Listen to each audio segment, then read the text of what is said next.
Daniel, I'm excited to hang out. Welcome to the show. No, thanks for having me, Anthony. This is an awesome opportunity for me.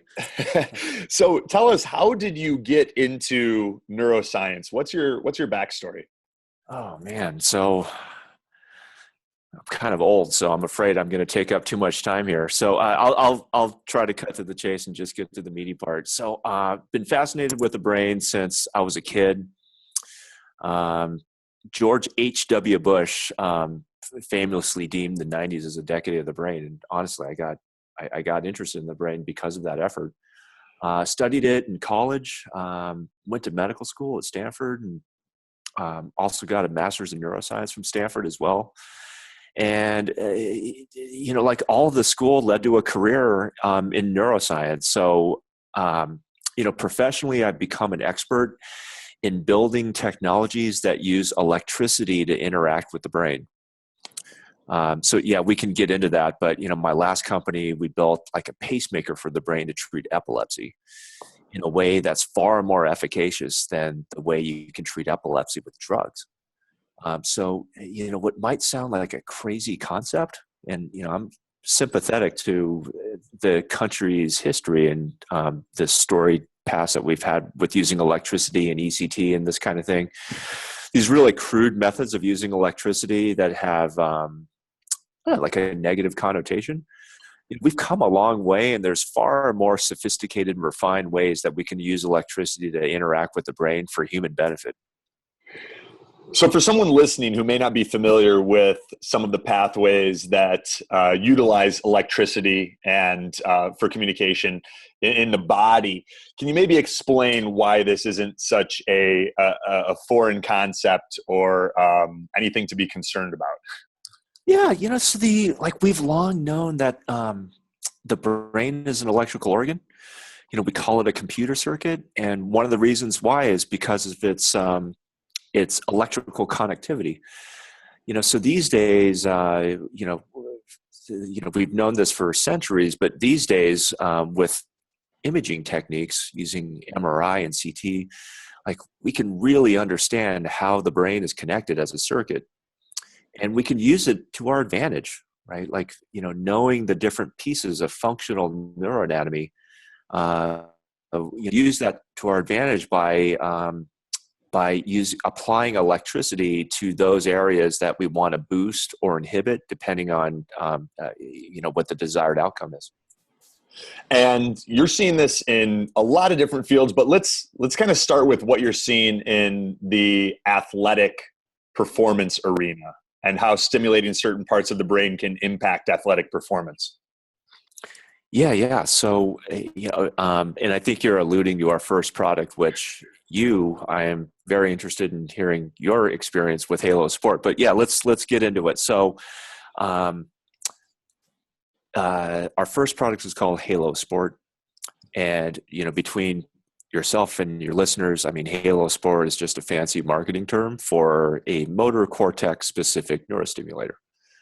The neurostimulation that we're applying could be applied anywhere in the brain, but we're starting with the motor cortex because we found with a lot of scientific experimentation and also leveraging the hard work that university-based research labs have come up with, is that if you stimulate the motor cortex, so the special part of the brain that controls movement in our bodies, and then you pair that with athletic training, or really, actually more generically, any movement-based training, that the neurostimulation can accelerate the neurologic gains to this movement-based training. So, there's this word called muscle memory, and we all know that the memory is not in our muscles; it's in our brain.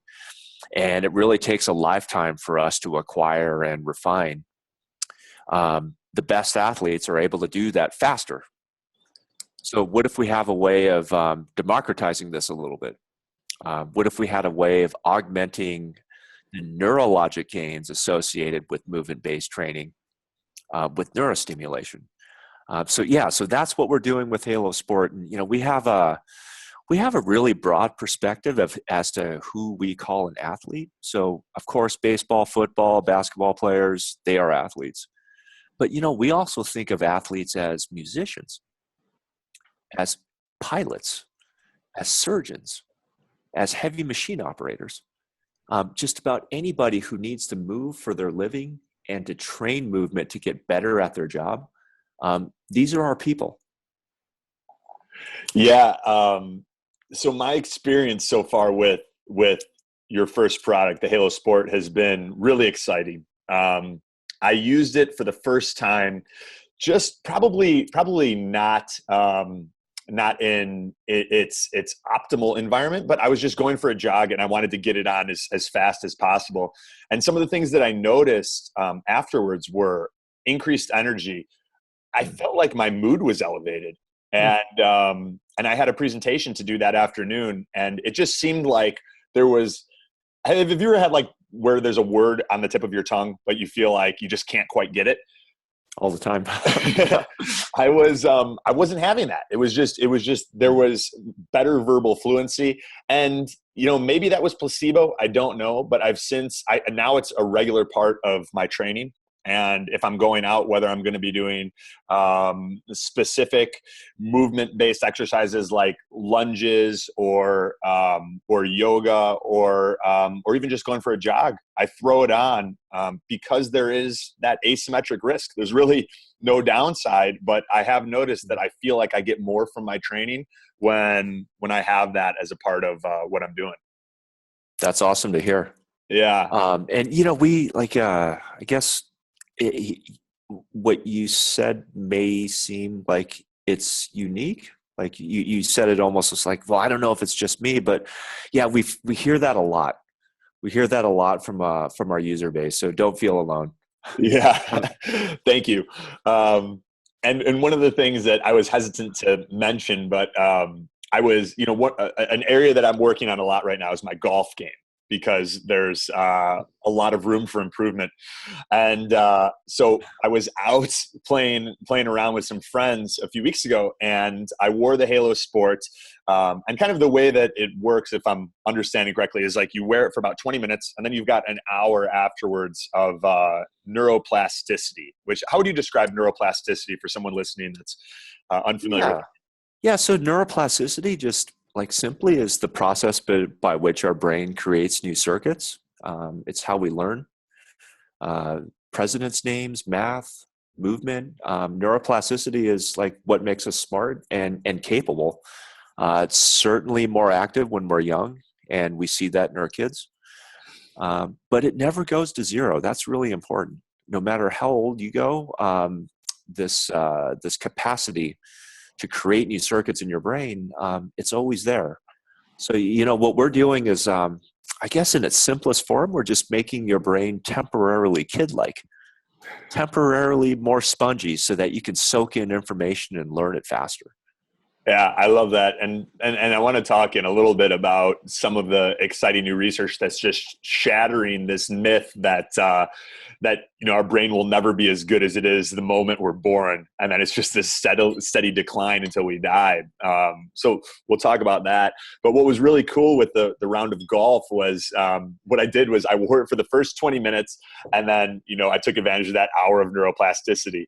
And I know this is not recommended, but I continued to use it each time that period of neuroplasticity ran up. I would put it on for another 20 minutes. I didn't hear any of that. And so I essentially was in a state of neuroplasticity for the entire round of golf. And on the front, I shot a 59, which any golfers listening are probably like, gross. But on the back, I shot a 48, which is a pretty statistically significant difference between the front nine and the back nine. Now, yeah, I was a little bit more warm on the back, but I'd never experienced quite as substantial of a disparity between the front and the back as I did that round wearing the Halo Sport. Cool. What I would love for you to try, Anthony, is to take Halo Sport to the driving range. Yeah. There you can just get a lot more reps, in the same amount of time versus, walking to your ball, like waiting for the group ahead of you to finish. In your 49 hits on the back, that probably took a couple of hours. Right, but you could have gotten probably double that in the same amount of time if you're on the driving range, even budgeting in plenty of rest so that you can have quality swings. So yeah, let's give that a try and see if we can break. Let's see if we can break 45, 43. Yeah. Challenge accepted. Yeah. So Daniel, maybe you can elaborate on kind of this myth that a lot of people still subscribe to, that that our brain is in this slow state of deterioration, and what we're now seeing in the research with our ability to learn new things as we get older, and actually like generate new gray matter and increase neuroplasticity. Yeah, well, so I guess I'm not going to disagree that our, like, starting in our late teens, that we are in a state of decline, neurologic decline, but we have the capacity to fight it every step of the way. And it doesn't have to be fighting it in a way that it's not congruent with natural processes, right? Like if you provide the brain with proper rest and proper fuel, and if you think about neurostimulation, what we're doing is actually not that different from what the brain already does. We're just temporarily augmenting a process, and if you use it properly, you could really kind of build up that those like that cognitive reserve that we need later in life, right? Like it's just like bone density and osteoporosis. Bone density starts to decline, at some point in the middle of our life. But if you start at a higher base, you have more to draw from. Same thing with cognition and learning and circuitry. Like the more you can build that up while you can, and it's just more that you can draw from later in life. And we can all benefit from that. So yeah, I think there's really some natural no-brainers, pardon the pun, ways that we can preserve brain health and fight this, the slow line of cognitive aging. What are we'll start with the most important habits or lifestyle interventions. I got one. I got it for you already. It's sleep. Yeah. Everybody's trying to cheat sleep. Yeah. Everybody's got a new hack. There's a new form of caffeine. You can drink it in coffee, 5-hour energy, Red Bull. There's just another vehicle for caffeine every day. And there's, different drugs or like not drugs, but chemical additives, like they call them nootropics and these kinds of things to kind of keep you more activated. And this is, when you really peel away the layers of the onion, it's, the core of it is we're trying to cheat sleep. We're trying to get more, we want to stay awake and be alert, when really what we need to do is we need to sleep and just take it really, really seriously. So what time do you go to bed and what time do you wake up? So I try to get 8 hours. So I'm a 10:30 to 6:30 kind of guy. All right, nice. And I'm 45, right? So people say it's like, you get older, you need less sleep, but I'm still sleeping like an 18-year-old. Yeah, that's good, right? Like it's important. And you're also active, correct? Yeah. I ride bikes. That's my thing. Yeah. So I get up early. On the days that I ride, I get up even earlier than 6:30. I get up at around 5, go for a ride. Got a shower here at work. I'm cranking by 8:30. So yeah, that's my rhythm. For someone listening that's like, yeah, I've heard the sleep thing time and time again. What are some of the things that we now know, or that people like you on the leading edge of brain science know happens during sleep that you just can't hack? Yeah, so I think the most important thing is just like, sleep is this time for us to basically prepare for the next day.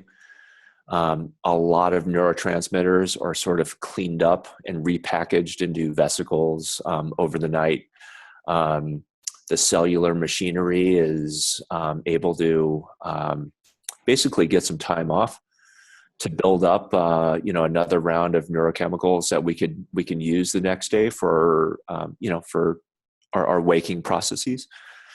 So, if you don't have that time, basically you're just running on fumes the next day. Your brain just doesn't have that neurochemical fuel. It doesn't have ways of communicating with each other and firing action potentials and all of these things that we need for proper brain function or peak brain function. And so, if you don't get sleep, you can try to cheat it, especially if you're younger, by basically just overclocking yourself. And overclocking often relies on, these chemical additives that just sort of, that are activating. Caffeine's one of them, but there's more than that. So I try not to rely on caffeine too much. I'm a one cup of coffee kind of guy. And no Red Bull, no 5-hour energy, no Monster. I'm just like really, really simple that way. And I rely on sleep. Awesome. So let's say someone has the sleep handled. They're getting around 8 hours. They're paying attention to getting, hour, 2 hours of that before midnight. What's the next most important lifestyle intervention you would recommend for optimizing brain health? Exercise. I mean, you think about exercise being good for the body, good for your blood vessels, good for your heart, good for your bones. But man, I mean, there's just like week by week, there's studies that show that, that exercise, physical activity is great for the brain. There are some recent studies that showed that in school kids, if they exercised after a teaching session, that they would remember that teaching session better. So it's, it's like this way of consolidating that memory. If you wanted to consolidate the learnings from a meeting, heck, why don't you get some exercise in after work? Right. Yeah. I mean, a great way to do that is just I love human powered commutes. Like walk or bike to work, because it's built into your day, right? Like I've got I either ride my bike or walk to work every day. And it's just like, there's no choice.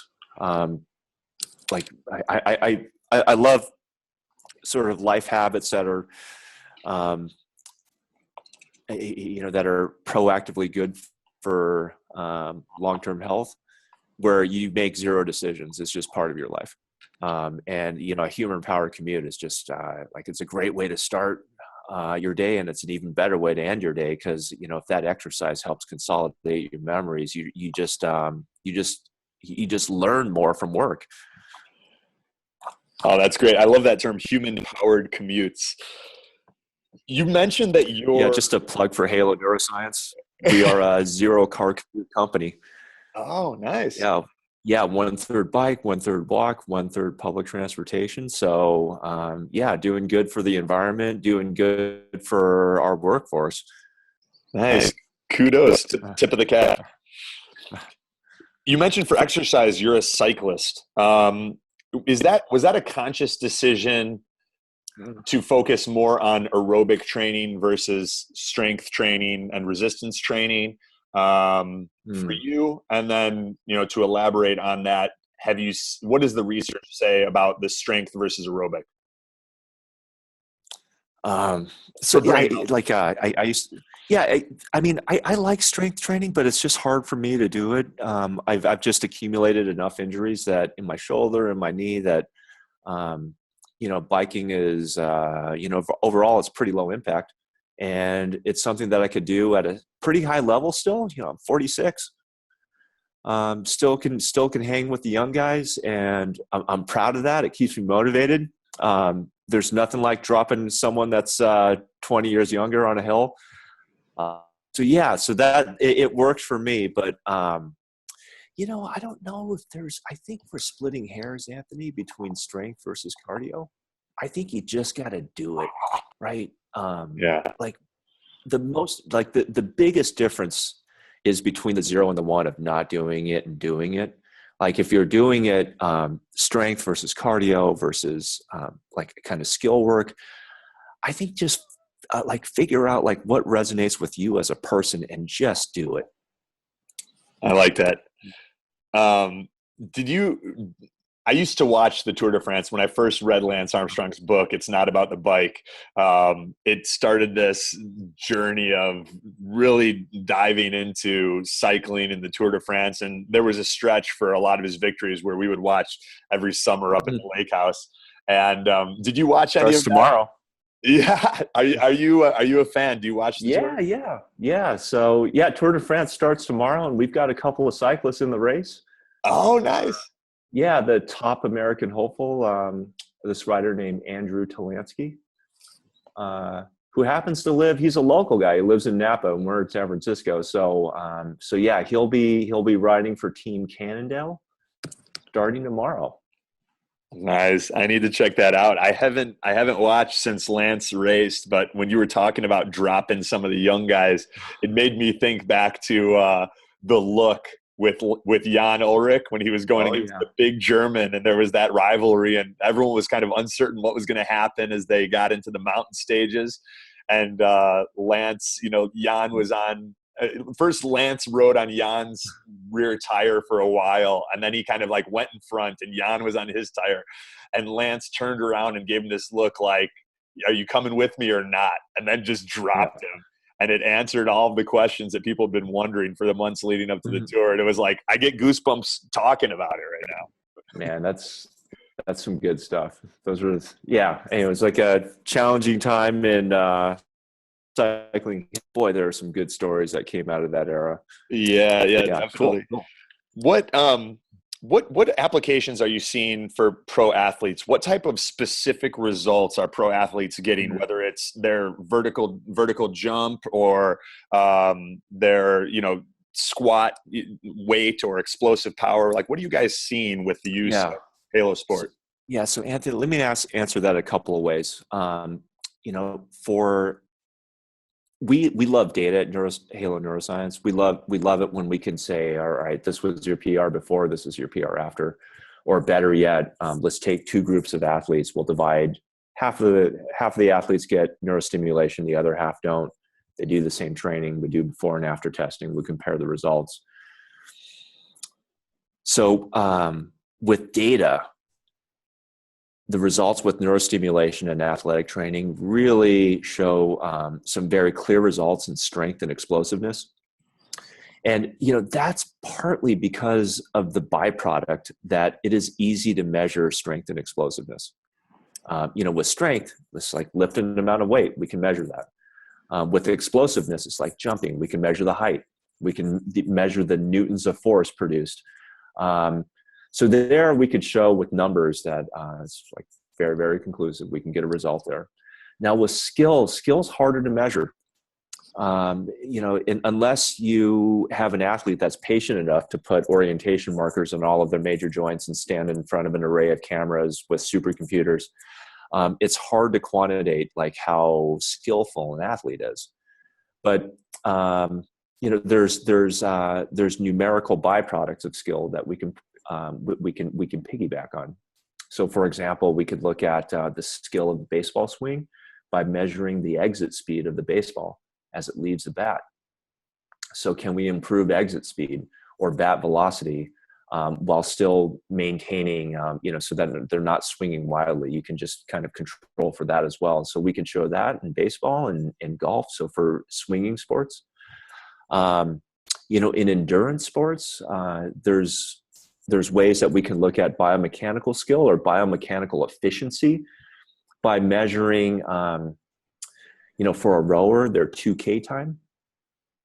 For a runner, their 10K time, or whatever their distance is, their 2K time. For a cyclist, we can look at the average number of watts they produce over a 20-minute period. Like that is a barometer that they track, their 20-minute power. And these are all proxies for how biomechanically efficient they are. Like if they're able to put out the same number of watts, but with less exertion, they just won, right? Yeah. Right. Like if they're 1% more efficient, instead of finishing in 20th, they just won the race. And one of the things that like we don't look at but I've started paying more attention to now. Like I mentioned, I'm wearing the Halo Sport for every workout, and one of my favorite things to do is is go out for a jog, almost like a form of moving meditation. And you mentioned efficiency. Like I've found that paying attention to my biomechanical patterns and thinking about how I'm picking up my feet, where I'm landing, are my feet landing underneath my body, and the orientation of all of my body parts, and finding a pattern that is both efficient and has the least amount of unnecessary movement. Like you said, you can achieve the same end result while minimizing unnecessary energy expenditure. And I mean, there's a huge opportunity for not leaving stuff on the table with that as well. Yeah, absolutely. I mean, that's especially important for like endurance sports like running or cycling or swimming, or roll them all together and call it try. Yeah. So yeah, we're seeing some really interesting results. Like Tim O'Donnell is a professional triathlete, and he won the Boulder Triathlon. This is just like maybe 4 weeks ago. He won it by 20 minutes. So that's pretty unusual. Yeah, it sure is. Yeah, it sure is. And I mean, this is a proper Ironman sanctioned race, on the calendar for everybody. And like, let's face it, a lot of strong athletes live in Colorado. So it's the home course for a lot of really, really strong racers. And he won it by 20 minutes. So we're just thrilled for Tim. I'm not taking full credit by any stretch of the imagination. Like, it's his result. If we can just be a small part of it, then that's awesome. And how long was he using the Halo Sport? I'd probably say 3 or 4 months. So relatively new user, but I mean, he's getting results. He's getting results at the highest level. Yeah, there's going to be a lot more people using it after hearing that or seeing that. What are some of the applications for like skill acquisition? Because what's really cool about neuroplasticity and how it affects our ability to, not just exercise, but also learn new skills. This is something that applies to like, men and women in the kitchen with like knife skills, or, you guys had, I'd read a story about a pianist that had used the Halo Sport. Maybe you could share some of that stuff in those applications as well. Yeah. So I'd love to, like, there's one of the greatest proxies for skill acquisition is playing a musical instrument, like playing violin or guitar, or in the case of this musician that you're talking about, piano. So there's a Spanish pianist named Mario Marzo, who just ended up with one of our devices. And he's like, you know what, I'm going to do an experiment and I'm going to record it. The experiment is I'm going to pick 2 preludes written by Bach that are judged by experts, that are of equal technical difficulty. And I'm going to practice for 20 minutes a day for a week on one piece without neurostimulation. And I'll roll over to another piece and practice it 20 minutes a day with neurostimulation. And I'm going to record the whole thing. So the first week goes, there's a week worth of practice, and he gets better, as you would expect. The second week goes, and now he's using Halo Sport. The first day is like, there's something going on here. Like, I shouldn't have made this much progress in this first day. And like by day 3 or 4, he just stops the experiment. He's like, all right, I can already play it by heart. And yes, it's not perfect, but I am so far beyond where I was with a week of practice now in half the time that I'm just stopping the experiment. And he ends this YouTube video by saying, this is the future, get used to it. And that is just like that one video. I think over 10% of our sales go to musicians now. Wow. And yeah. So that and it's coming from all different angles. Like just completely randomly, a week ago, the string quartet from Austria was in San Francisco, and they just showed up to our office unannounced. And they like, listen, we just wanted to pay you guys a visit and tell you that we're like, it's not even close. The effects of it, like the amount of the training gains that we would have gotten without neurostimulation versus with neurostimulation, it is not even close. We just wanted to come by, and they actually played a private concert for us in the office. Yeah. The violinist has a $1.5 million violin. I didn't even want to touch it. I didn't even want to look at it. I didn't want to be within 10 feet of the thing. But yeah, it was like, you know, the question around skill acquisition. I love telling the story about musicianship because of the technical requirements. That's basically table stakes for their profession. You know, without it, they're nothing. They can't be professional.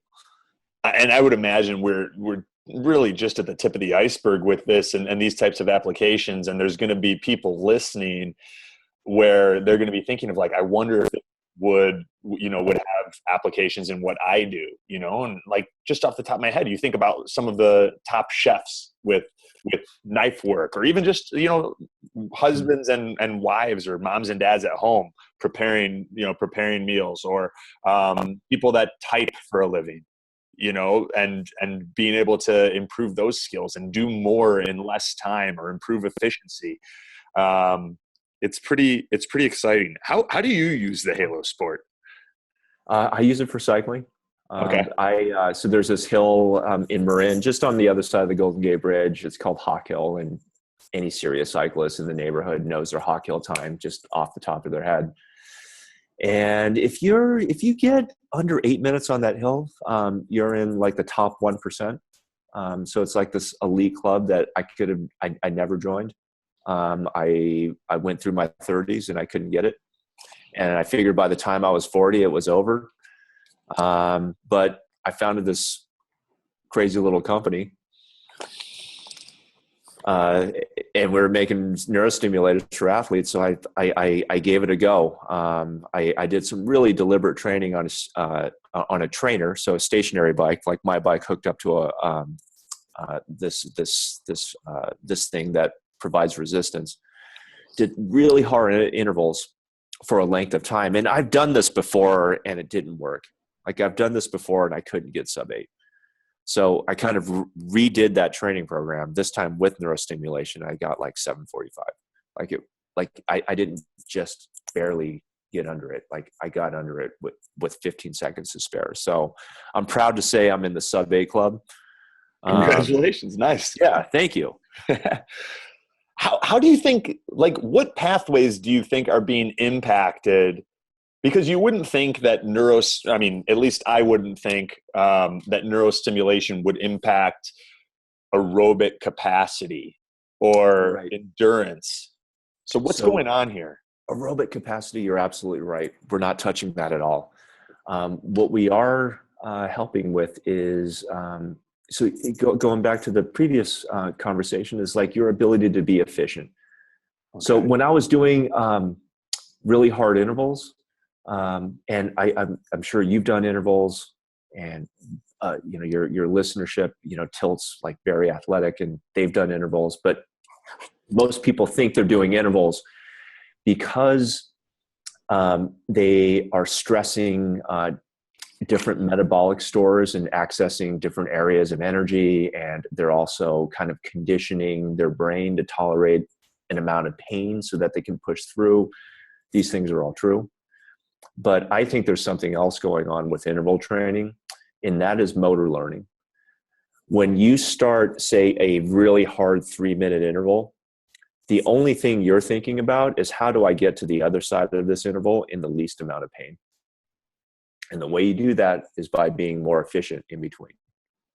So you're playing with different joint angles, and you're thinking about symmetry. You're thinking about like, how do I activate the kinetic chain in such a way so that I can produce an amount of power, but in a more efficient way where I expend less energy. So there's a neuroscience to interval training that I don't think most people appreciate. To do that, and we could use neurostimulation to kind of hasten this process of basically reprogramming your biomechanical movements so that you're more efficient. Like, that's a win, right? That's like, if you can do that, like think of like a marathoner or someone in the Tour de France where they've got to ride for 100 miles a day, or like someone in the military going through basic training and they've got to walk for, hours and days on end. Like, if we can make that person more efficient in task of endurance, they come out on the other side fresher with more energy, and able to do more things. Or, for an athlete, you've got more energy to blow at the end, because that's really where the race is decided. Yeah, that's been one of the key areas of focus for me that's made running less of something I have to do or feel like I should do, and something that I actually enjoy, which is just finding greater efficiency in the movement and like getting into a flow state. Whereas most of my life when I was running, I was muscling my way through it, and I hated it. It was something I did for soccer, but like never would have voluntarily done. And as you mentioned, like when you start finding efficiencies and ways to cut down on waste, and you can tune into a little bit of a flow or a moving meditation, it makes it a completely different experience. And then the halos helped with that. Awesome. Yeah. It's great. It's great to hear. And when you get better at a sport, that keeps you motivated, right? Like for me, that's why I do it. It's like, I don't make money playing a sport, but it's a big part of me all the same. It's important for me as a complete human being. And like, it's something that will just never go away, no matter how old I get. I think we're known for working with these very elite athletes, professionals, but where we win as a company, and I'm not just talking about from a business sense, but from a societal impact perspective, is when regular folks use Halo Sport, like amateurs like myself, where we do it to get better and we stick with the sport longer because we feel progress. Yeah. Right. Yeah, definitely. What are some of the things that you think are the most dangerous practices or toxins, things people are doing for their brain, that if they stopped doing them would really help? It's like, well, we've already talked about sleep, but that would be number one. Don't cheat sleep. I think screen time is a problem. Screen, like app design and interaction design, like pulls from, parts of neuroscience, and like cognitive science that tap into, it's almost like, it's the same psychology as pulling the lever on a slot machine. Like there's a certain, there's a reward pattern. It's called random intermittent reward. That is the most potent form of like connecting and hooking someone in. And like all of that has been built into an app now.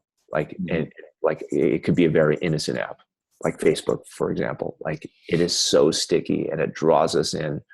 And there's like, I don't know. I think it's the next. It is an addiction. Like we're seeing it. We can call it what we will. It might be the most acceptable addiction the world has ever seen. I like that. But maybe it's because we're all addicted. Like I've my wife and I are trying to come up with certain rules. Now with young kid where, there's a box and we just drop our cell phone into a box. And if we're at home, we don't touch it. And that just relieves us of the temptation of like messing around with their phone. I like that. I found that if I had 15 seconds with my phone, like if my kid was like reading a book and I had 20 seconds while he was occupied, I'd check a football score or something like that. That's ridiculous. Yeah. Yeah. Like, I think that this is a huge problem. And I like the language that you use, the most acceptable addiction the world has ever seen. I've had a number of doctors and scientists recently refer to it as like, EMFs, whether we're talking about cell phones or Wi-Fi or smart meters, as like the new cigarettes, and not just for their addictive properties, but like there was a study now that's showing decreased cognitive capacity just by the mere presence of a cell phone. Even if you turn the thing off, like it's stealing some of our focus and our ability to concentrate and allocate mental faculties to the task at hand. Right. Because of the temptation. It's like, oh, well, that thing's right there. I love that thing. Yeah. That thing gives me a little dopamine every time I open it up. Yeah. And I think we've all experienced like, accidentally leaving our phone at home or something when we go out. And there's almost that like reaching to your pocket when there's nothing there. And after you've done it like 3 or 4 times, you're like, oh my God, I have a problem. Right. And feeling a little disappointed every time you realize that it's not there. Yeah. I think we're at a point right now where we're just scratching the surface regarding the dangers of this technology. And I'm not saying that from like a standpoint of everyone should stop using their phone or anything like that. But I think we're going to realize in a few decades that like there are things happening from low levels of electromagnetic fields and radiation that's coming from these devices, that it's affecting our DNA, it's affecting our health, our ability to make energy, our immune system, everything. Mm-hmm. And just from a brain's perspective, it's just like think of the life that you're not living, and the experiences that you're not focused on because, this little guy is always so close to you. It is always so tempting to steal your attention. Even for a few seconds, it's stealing your attention, and it's coming at a cost. There is an opportunity cost. Yeah. So, you mentioned the box. That's something that your family uses? Yeah. There's a physical box that we'll plop the phone in, and when it's there, it's like we understand it's family time. And when do you do that? We try to do it when we walk in. Doesn't always work, Anthony, but it's something that we're working, like we're aspiring towards, is like you walk in through the door and you drop the phone in the box and you don't mess with it. And you're relieved of the temptation. Like it's far enough away and it's hard enough to get to that this like super quick access. It's like, boom, you turn it on, Facebook, got some likes. Awesome. That's not there anymore because there's a few extra steps. You got to walk 20 steps. You got to open up a box, and that's the only way you're going to get it. So anyways, just like putting some hurdles and adding some friction to using your phone is an attempt for us to just like be more present with each other. Let's see if it works. Still an experiment.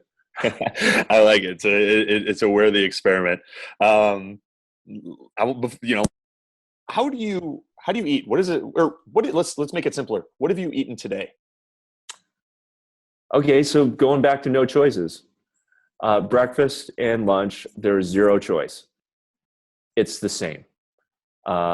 Greek yogurt in the morning, cup of coffee, some fresh fruit, usually banana. Always a salad for lunch. I'm not allowed to choose. For dinner, it's a little bit more of a wild card because I'm usually eating with other people. And, there's just some practicalities around that. So if I'm really good during the day, dinner, I can loosen up the reins a little bit. And that's, Very nice. So you eat relatively light during the day. And is that something? And sometimes there's a lot of lean meat and vegetables for dinner too. So it's not like it's a heavy dinner. It's just, when you're going out social, there's sometimes less control over what you eat. You can't always pick the restaurant, right? And sometimes it's, you're sharing food, and, you don't want to be that guy. So yeah, there's some practicalities around, eating socially, which is also important. But yeah, if I'm good for the first two meals and reasonable with my snacking, then yeah, can loosen the reins a little bit during dinner.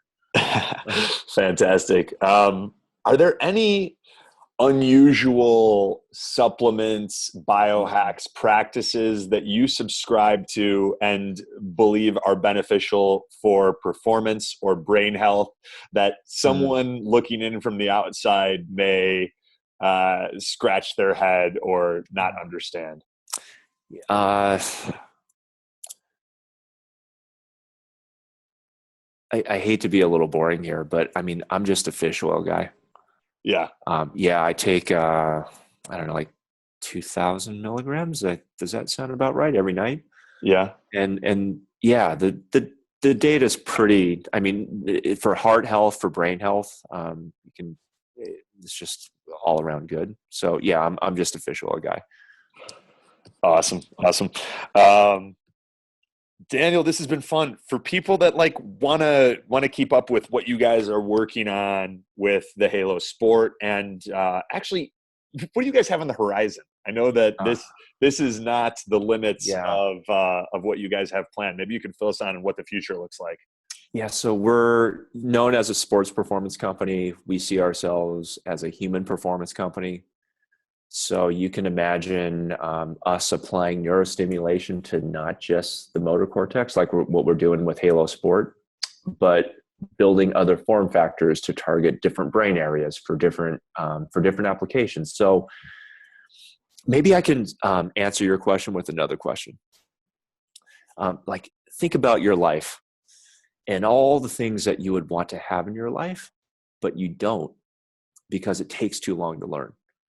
Right? Like, what if you wanted to learn Italian or to play guitar, but you don't because you're just afraid that it's going to take you too long to learn? Like, we want to really challenge that, right? Like, what if we could use neurostimulation? Let's say you're using Berlitz or Duolingo to learn Italian, and it's going really slow.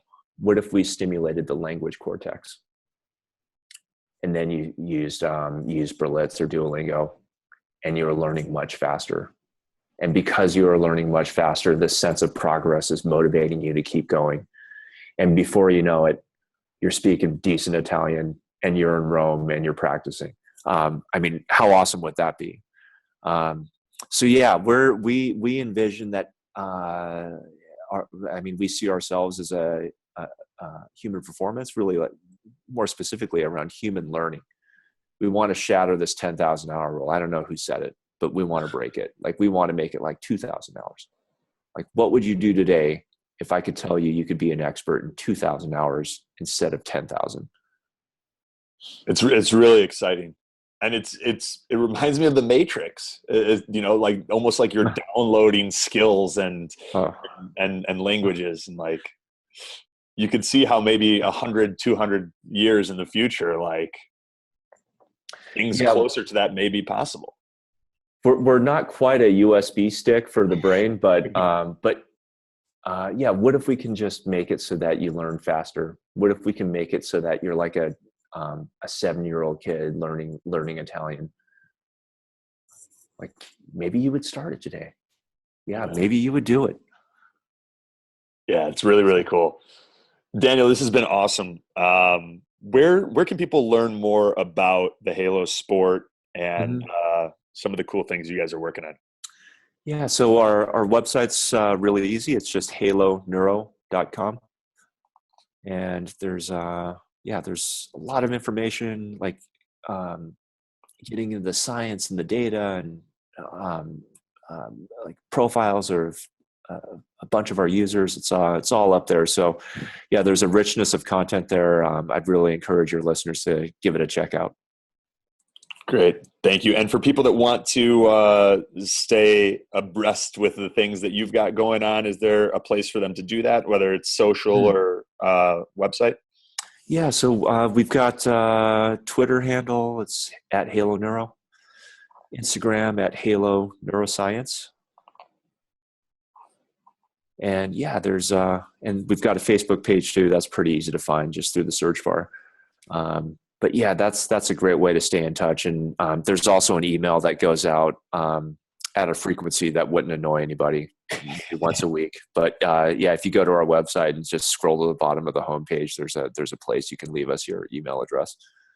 Awesome. HaloNeuro.com, Twitter at Halo Neuro, and Facebook, Instagram, Halo Neuroscience. Daniel, thank you for your time. This has been a lot of fun. Thanks, Anthony. Super excited about what you guys are working on, and absolutely thrilled with just the ways that I've been able to apply it already. Thank you. Thanks for the opportunity. I've been a fan, and it's really a pleasure and honor to be on your show. Thanks, brother. Have a great night. Take care. Yeah, you too.